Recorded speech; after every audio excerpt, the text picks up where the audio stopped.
Well, again, this is Mike Petro, Vice President of Sales for the Americas for Axinom, and you are here for Defending the Stream. We are pleased to have some experts in the field of content protection with us today, and we're going to be hearing their thoughts on the state of the industry and referencing a report that Axinom recently put out on our second report on the state of digital content protection technology. The report itself is available in the resources section on the webinar page here. If you've already downloaded it, that's great. If you have not, please give the panelists your full attention and download the report after the fact. There's nothing in the report you need to know for today's panel. If you do have questions that you'd like to ask of the panel, feel free to post those as well. We'll get to whichever ones we can during the webinar, and others we will follow up via email. So with that, I'd like to introduce our esteemed panel. We have Nicole Little, who is the head of anti-piracy strategy and technology at Prime Video. Nicole has a background on the vendor side of content protection, but also worked at Disney prior to Amazon Prime. Also joining me is Mark Nakano, the Vice President of Content Security at Warner Brothers Discovery. Mark's background initially started in the vendor side as well, at a few vendors in the space, but he's been with Warner Brothers Discovery in various capacities, starting with Turner Media, Warner Media, and various stages, and is now sort of overseeing things across the board for Warner Brothers Discovery.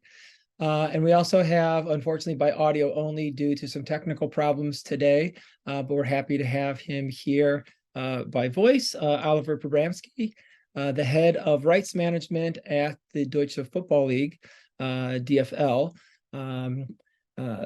Oliver is a veteran in the media space and working at one of the largest sports rights holders in Europe. So I'd love to hear his take on all things content protection. So I'm going to jump right in with some questions, and I think I'll start actually, Oliver, with you. So the DFL licenses your football content to third parties, specifically DAZN and Sky Germany, and as opposed to having any direct consumer application that you manage yourself. So as someone who's licensing content, relying on other people to protect your content, how do you see the technical landscape, and what role do you as a rights holder play in content protection? So I think we need to, at least from our perspective, need to go one step back and to understand that piracy, at least for us as a rights owner, is today a complex and global problem which has evolved over time. What was once to be, let's say, kind of a, so to call it, opportunistic underground activity by some individuals have evolved into a very sophisticated illegal industry, and with organized professional groups stealing our content from either way, directly from us, from the origin sources, or from our licensees, hacking into accounts, trying to crack encryption technologies. Or, I mean, we see it with other parties and partners as well, where even original streaming portals are copied and victims of digital piracy.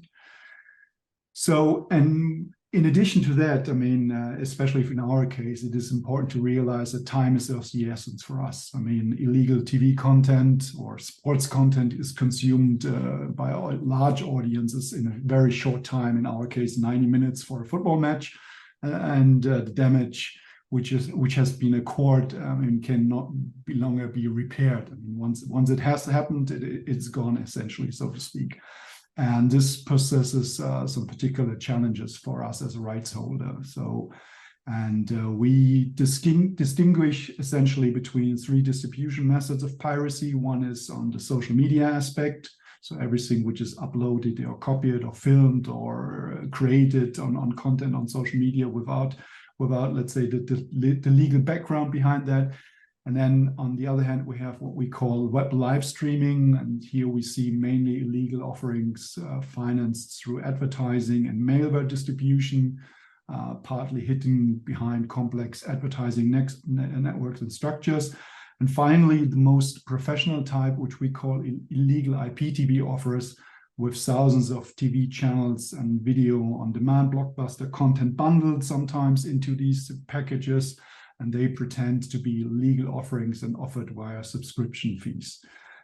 I mean, at the end of the day, these illegal offers are based on stolen content, whether live or on demand, and imitate the legal offers of our licensee in appearance and in a form, in combinations with multiple reseller models as well. And some providers behind this can be classified as organized crimes, and therefore also finance other illegal activities such as drug trafficking, prostitution, human trafficking, or even sometimes indirectly terrorism. At least there are some indications which we have. And as such, we as a company or as a rights owner, of course, we're working together with our licensees as well, and we need to therefore detect illegal content quickly and reliable, and at the same time remove it or have it removed without any additional delay. And yeah, that's I mean, these are the main challenges at least in the beginning, if we want to start. And I think we will further elaborate what are let's say the possibilities, the technologies, the measures we all can use or should use combined in the industry. Wow, it's very, very insightful. Never really thought about what a far-reaching impact illegal content and digital piracy might have in terms of sort of the geopolitical landscape of the world. So love to dig into more of that in a bit. But I want to turn over to Mark. So Mark, Warner Brothers Discovery produces content that you distribute to your own platforms. You license that content as Oliver does to third parties.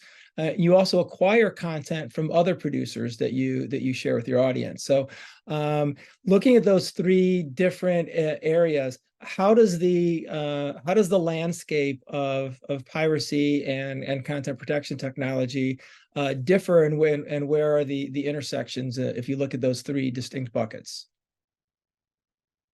So as far as piracy goes, and we're looking at these different buckets, it always goes back to the rights holder, right? So, you know, as an example, we'll license content from like the NBA or Major League Baseball.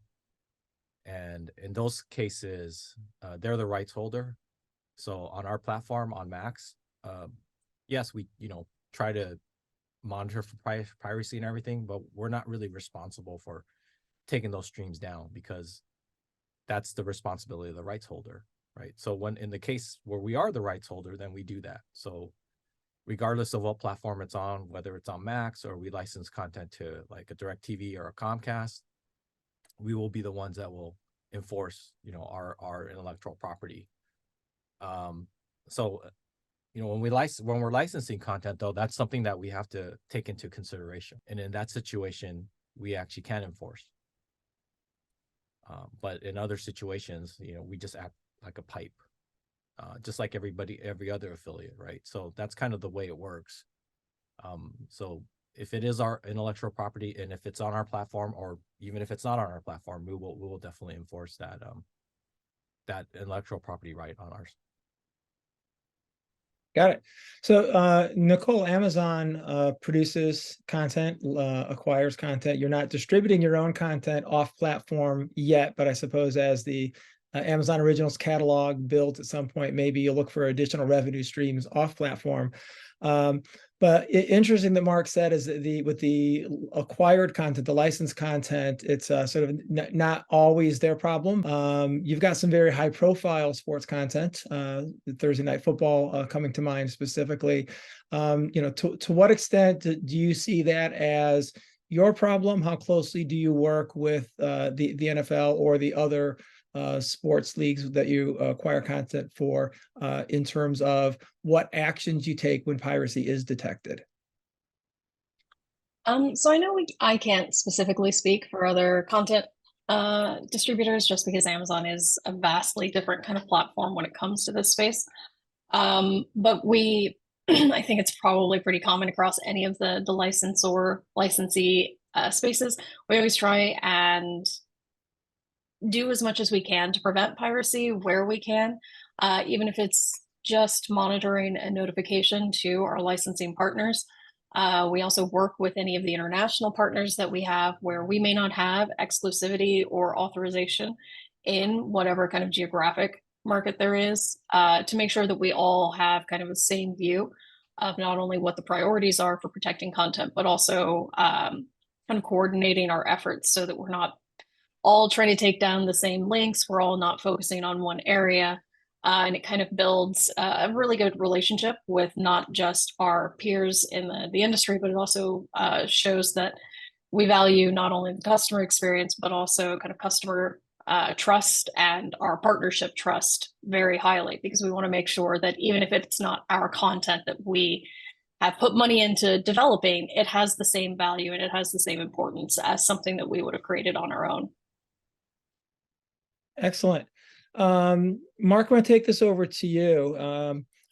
What type of collaborative efforts do you think that the streaming platforms, such as Max, and technology providers such as Google Widevine or Apple Fairplay, what type of collaboration do you see between the big streamers and the big tech companies? And is there enough, or should there be more? I mean, currently, all the platforms, I'm pretty sure all the platforms use the big three DRMs. You have, Apple's Fairplay, you have Microsoft PlayReady, and then Google Widevine. So we're already working with all three in that respect. And, there's a lot of collaboration because we all want, the best security, the highest level of security that they can provide us, right? So we're always collaborating. We normally talk quite frequently. So there's a lot of collaboration already happening with those three companies. As far as other, going beyond DRM, maybe there's some other things that we could do. I think there's a couple of groups that we are investigating that kind of stuff.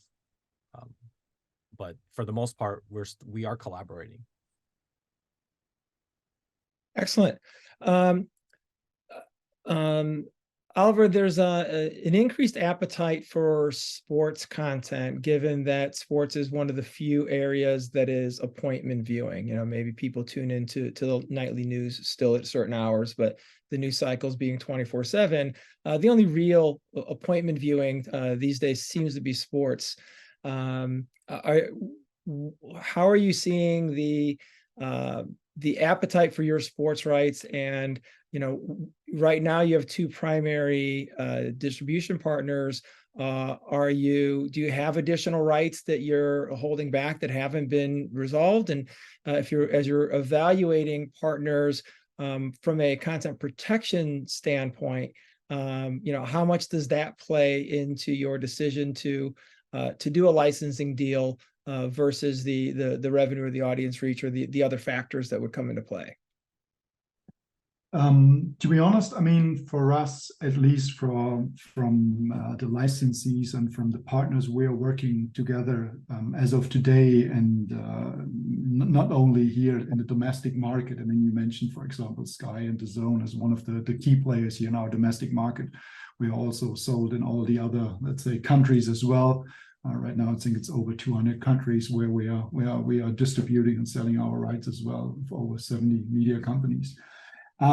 Regarding the selection process, I think it's not really bound to the let's say to the technology or to the encryption schemes or to the content protection per se, because I believe that all of the licensees on a global basis, all of them have realized over the last couple of years, I should say, how important content protection plays for the individual businesses, but also for any other businesses on a global scale as well. And therefore, I think it's not, let's say, a deciding or the primary deciding factor, not because it's not important, but because I think everyone has realized that it's important that we already have or at least our partners have trying to establish a high standard of content protection per se.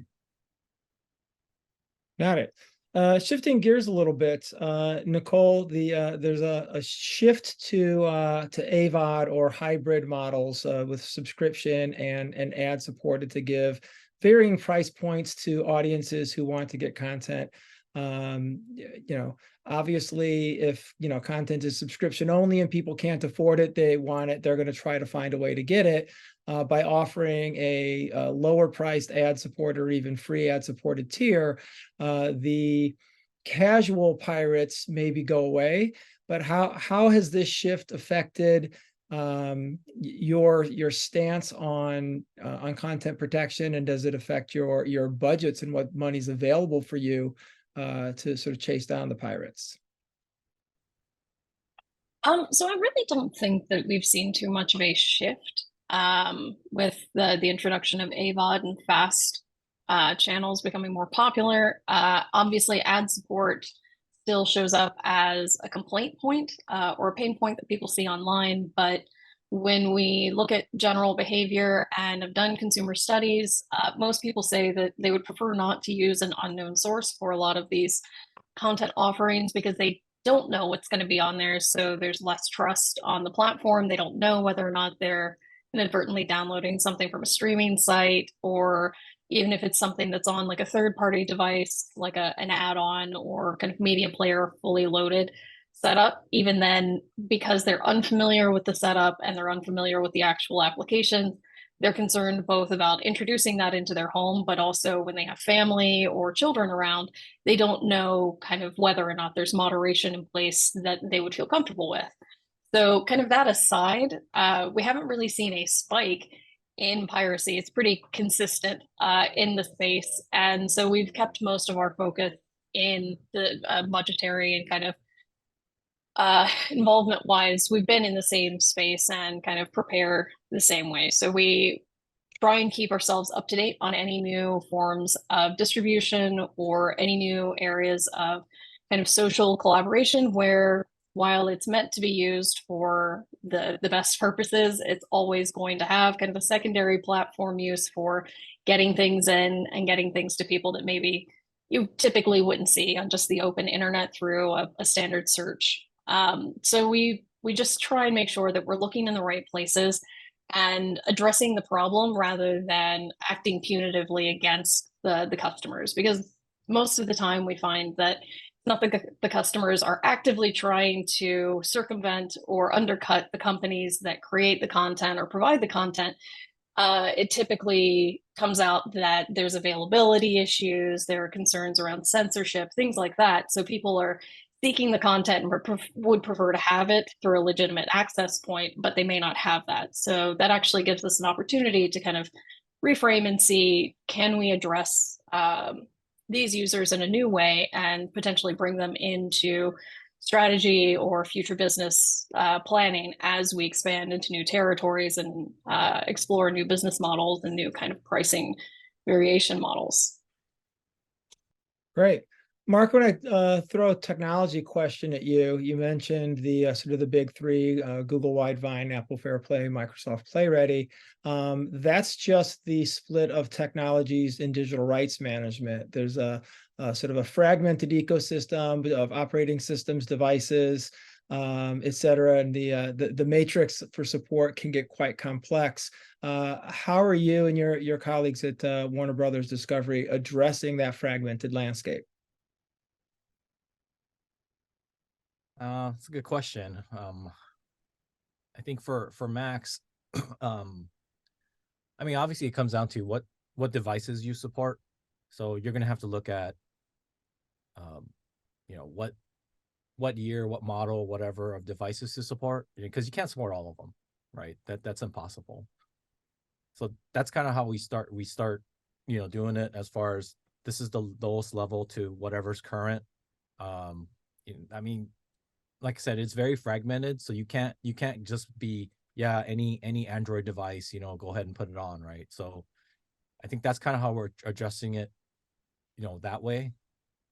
But I mean, I'm not that familiar with as far as like our Max team, what it does for this kind of stuff. So that's pretty much all I know, unfortunately.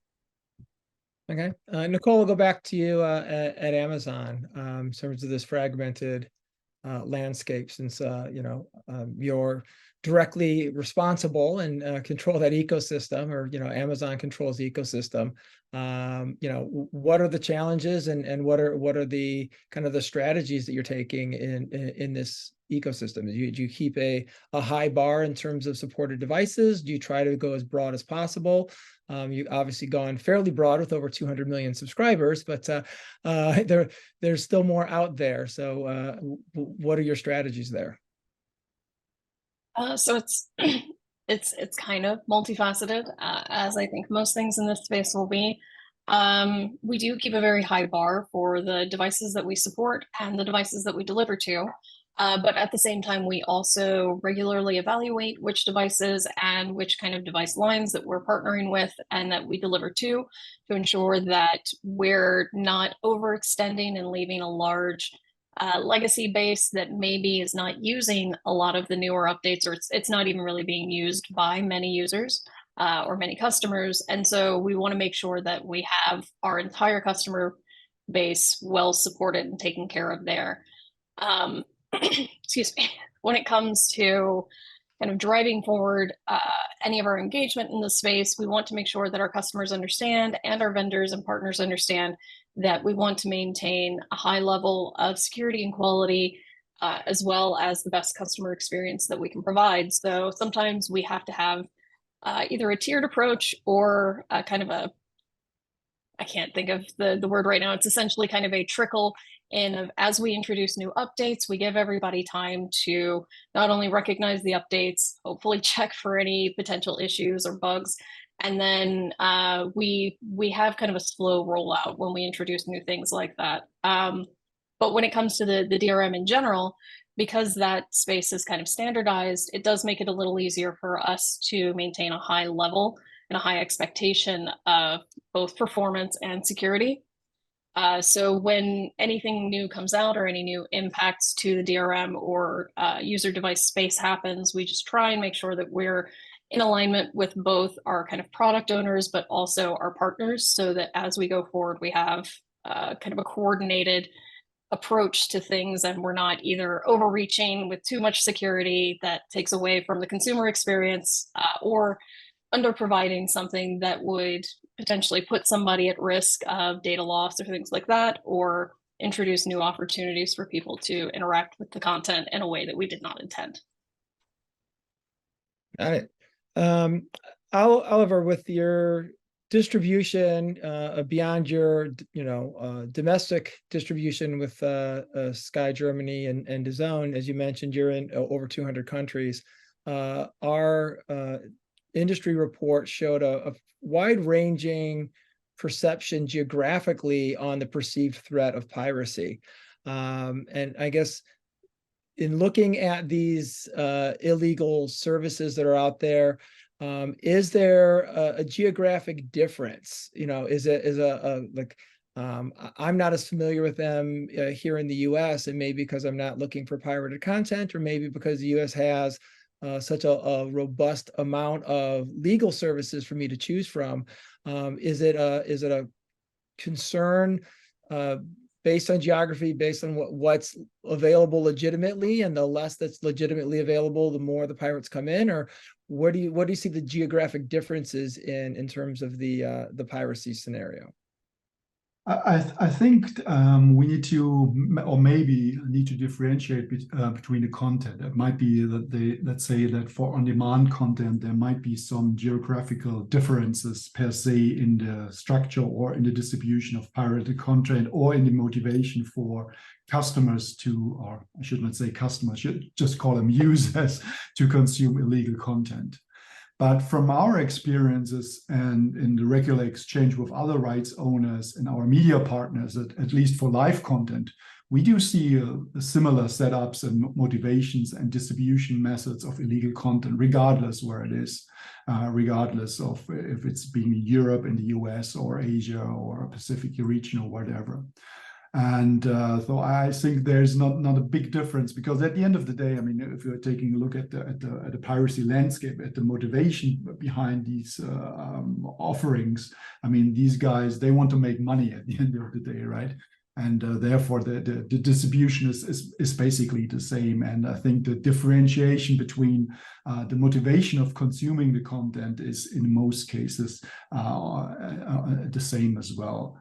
But yeah, I think that's what we see. Yeah, that's what I can say. Okay.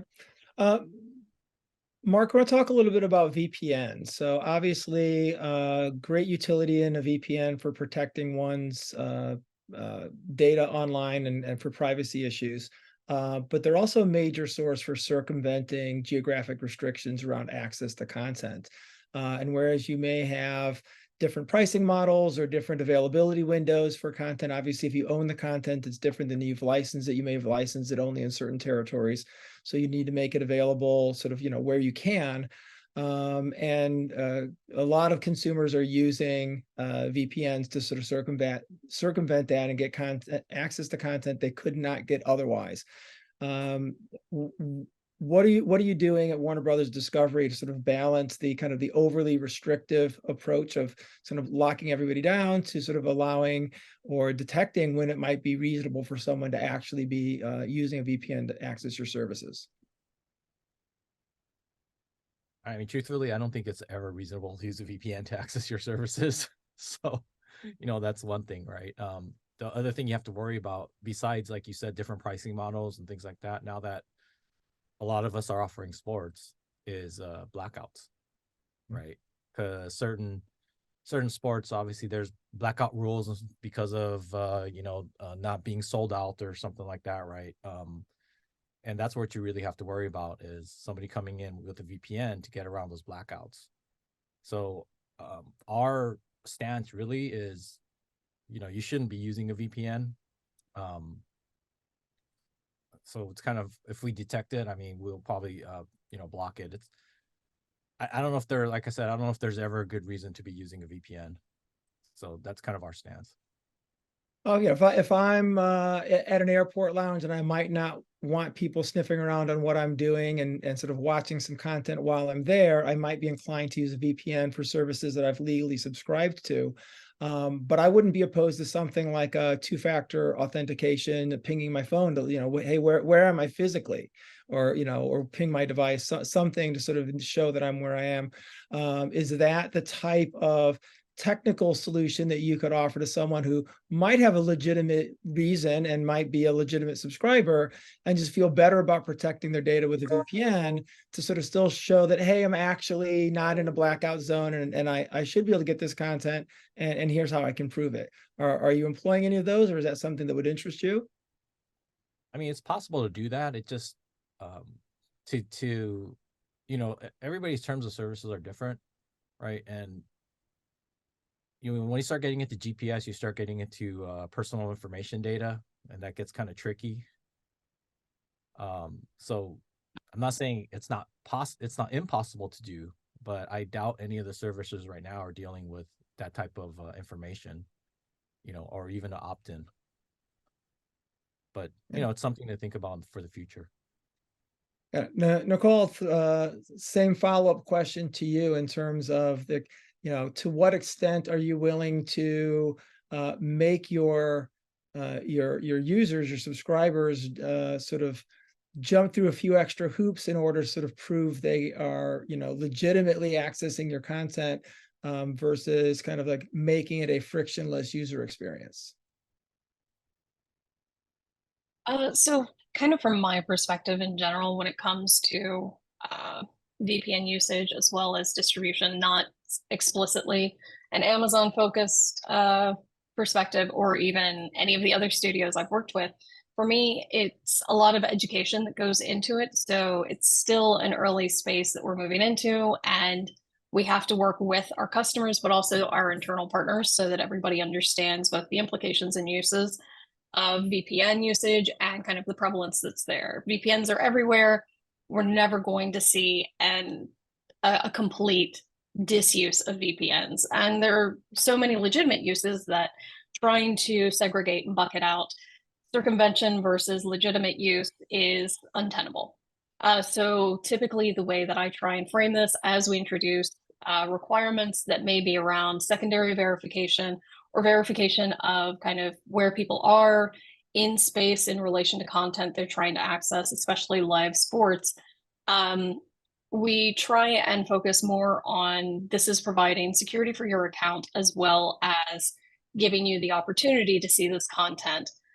So a lot of people don't realize the VPN services that they may subscribe to, especially if they're very low cost or even free to see content. They don't realize that they're either acting as essentially a node within a further system that is allowing these services to piggyback off of some of their metadata or identifying data to provide that out to somebody else. Or they may actually be using backend processes on your computer without your knowledge. So we try and frame it as you could use a VPN to access this, or the multiple authentication point, not even multiple, it's typically one verification, is what I would recommend to say, I am a legitimate user, this is my legitimate use case. I may not be within the immediate area that you're expecting me to be in, but I should be entitled to this content. So we're also kind of organizing this similarly to where the EU portability rules are of like, well, if you've purchased access to this, but you may be traveling in a space, then we need to find ways to allow smooth user access. So it kind of comes hand in hand, both the security focus to let people know that when you're using unknown services, you introduce a lot of unknown risk. Whereas if you could just take maybe an extra step here to confirm your account and allow us to ensure that you are the actual user, then that allows us to kind of create essentially a negotiation space for access. I'm sure that that's not great for people who are really waiting till the last minute to get access to a game or something like that. But when it comes to just general access points and general use in a VPN heavy world, this I feel is the better focus rather than focusing on, restriction of content based on market obligation or limitations, because most of your consumers aren't going to understand that and they really don't care. They just know that they've paid for the service and they are entitled to it. So we're working to find ways to kind of move that entitlement and get them to the content that they've purchased as easily as possible. That seems a very consumer-focused approach on that.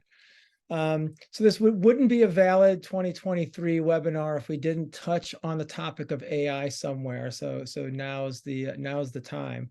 Oliver, I'd love to get your thoughts on, AI presents a number of opportunities, both in detecting anomalies, usage that could be pirated or not there, but also gives bad actors a tool set for breaking in and stealing content. Where do you see the state of AI in content protection, and who do you think it's going to benefit more, the good guys or the bad guys? I think that's a very good question, because of course you can argue that AI can be used as a double-edged sword, right? For the bad and for the good guys, so to speak, or for the bad and the good at the end of the day. So for example, I had the privilege to work on a study with the EU IPO and UNICRI, United Nations Interregional Crime and Justice Research Institute, back in 2022, which was about the impact of artificial intelligence in infringement and enforcement of copyright and designs. And we listed there some illustrations or demos how it could be used in both ways. So for example, AI can predict, in our case, if we want to prevent illegal offerings, where live streaming piracy might happen. So where the most attractive fixtures and matches will pop up, analyzing the reseller models, because again, as I mentioned before, the professional illegal offerings of pirates are organized in very, very high sophisticated reseller models with a lot of individual services distributed globally. We can analyze that, and we can analyze the distribution message which will be used. So essentially, which hosting provider will immediately, by the time of the game, set up the IP addresses, distributing the IP addressing, setting up the streaming servers, and things like that. So I think that's things which we can use, which we had not been able to use before because of the dealing with the big amount of data sets which are behind that. I think that's a big advantage. The other one is including technologies for watermarking and fingerprinting, which allows us a much better detection and immediate detection of our original content if it's coming from us, if it's coming from a partner, or in other cases, if it's coming, for example, from the end user who is misusing his account to illegally recapture the signal and then redistributing it as a signal. But on the other hand, I mean, I don't want to list too many ideas for the bad guys or illustrate it, but some brief example is that they can use data sets as well to, let's say, replace the original players with AI created virtual players, using then the data sets of the real-time tracking from the data, and then let's say using a digital replay of the game, which is not using the broadcasting signal, but is computer based. I mean, those are technologies which can be used and sometimes already being used. But again, I mean, it could be used in both ways, but we are, let's say, confident that we hopefully have some advantages on our end. But let's see. I mean, it's interesting how it will play out. But we also need to remember that at the end of the day, it's not only about technologies. If we want to fight against piracy, there's a lot of, I mean, there's no silver bullet per se, and AI could support it. But there are other things we need to take into account as well. That's a good point. Mark, staying on the AI topic, you clearly sit on the good guy side of the battle here.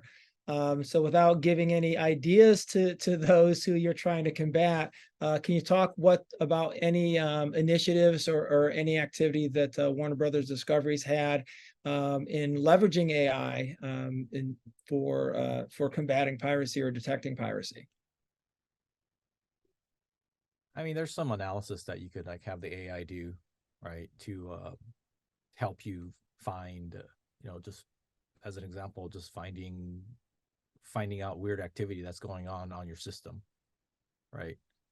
So we're starting to look at that a lot more, just to basically say, hey, why is this account doing this? This is weird, right? So there's some. I mean, you don't necessarily have to use AI to do that, but it can process huge amounts of data, right? So we're doing a little bit of that. But other than that, we're kind of learning ourselves like what we need to do, because it's such a new tool, right, that we could use. I think same with the pirates, right? It's basically another tool in their tool set that they could use.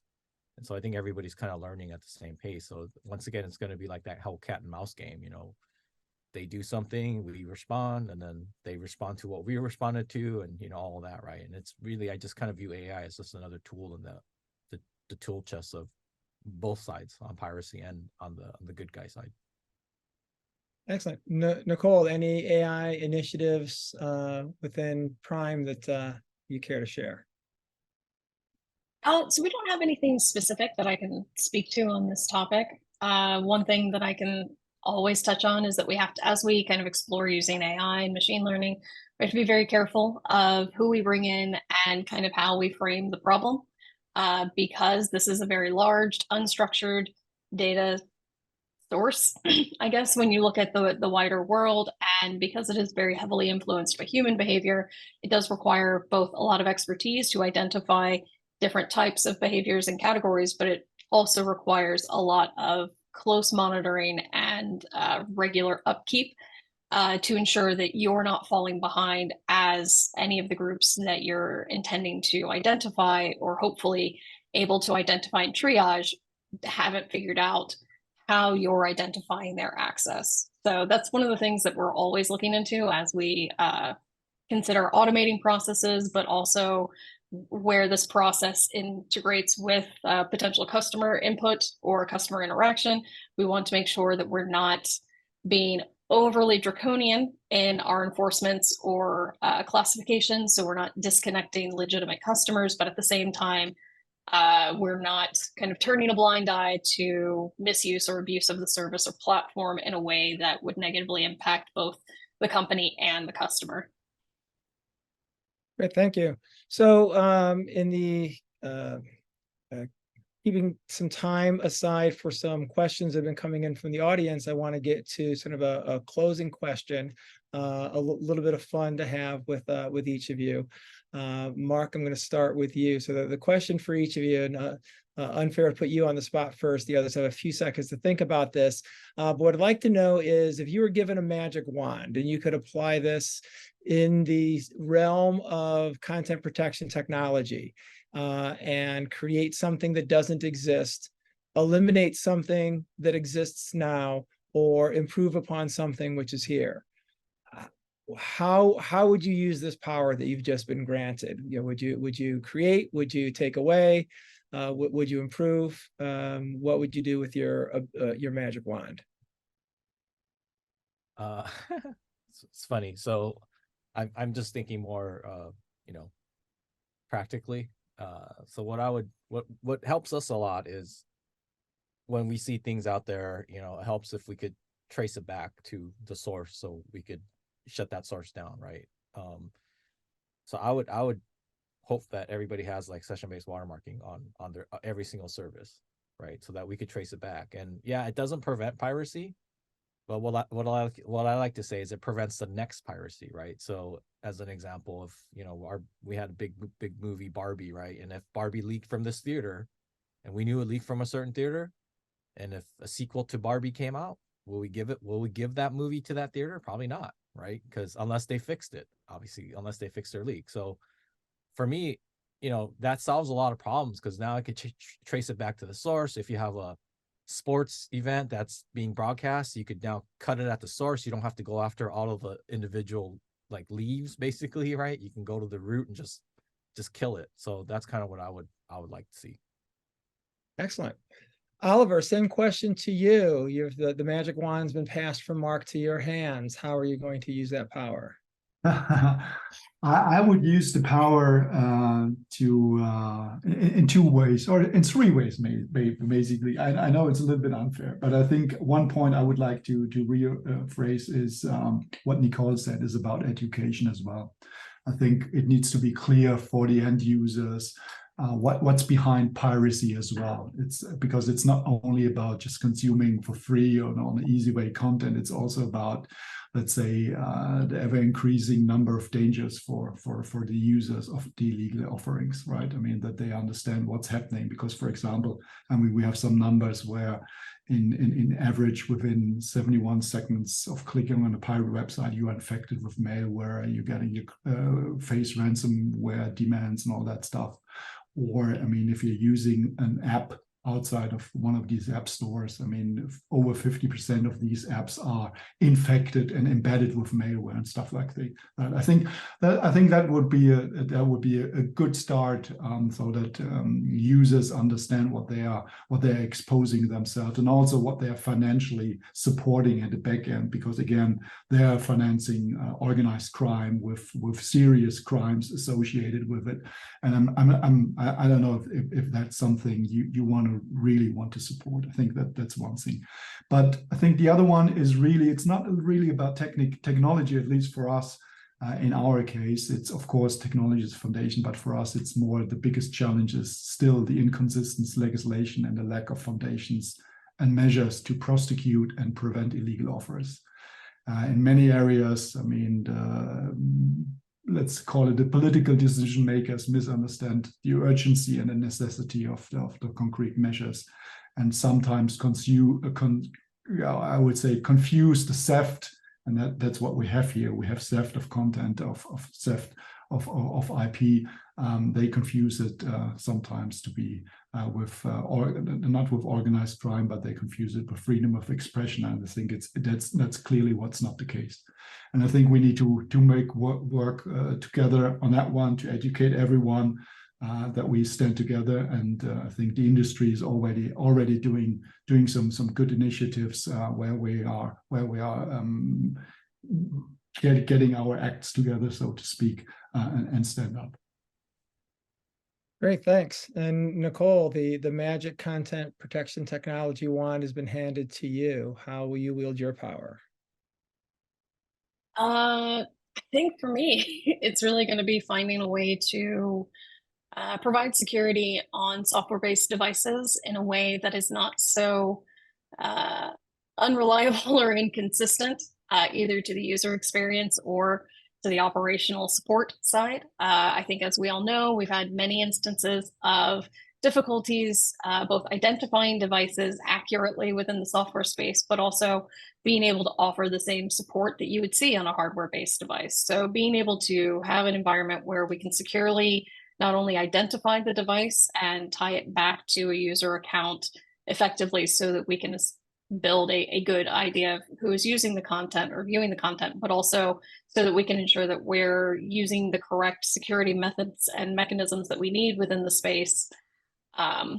Being able to essentially have a level playing field where hardware security is equal to, or rather software security is equal to hardware security, that would be amazing. I don't think that's ever going to happen, but whatever we can do to drive forward better security on browsers, things like that, so that we can more effectively provide content to our customers without having to second guess whether or not we can provide them the best experience, would be a boon. Great, thanks. And so just to make sure we get through some of the questions from the audience, we're going to shift now to take a few questions. First one here is, I'll send this over to you, Mark. How will Google's Web Integrity API impact content protection strategies if it's rolled out and widely adopted? So making that assumption, if you want to opine on whether it will be rolled out and widely adopted, feel free. So, Mike, I got to be honest here. I'm not really that familiar with that one, with Okay. the web. So I don't think I can answer this question. Sorry.